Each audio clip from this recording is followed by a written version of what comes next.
Be sure to read and follow the safety guidelines to protect your computer from potential damage and ensure your personal safety. For more information about safety guidelines, see the owner's manual at dell.com/support. Before you begin, turn off the computer and disconnect all the attached peripherals. To remove the fan, loosen the 3 screws on the back of the base cover. Remove the 2 screws on each side of the cover and pry the cover off the system.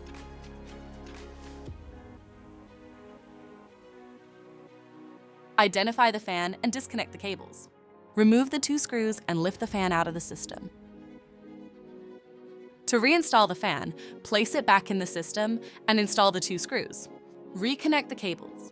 Place the base cover back on the system and secure it with the 7 total screws. For more information about your Dell system, visit dell.com/support.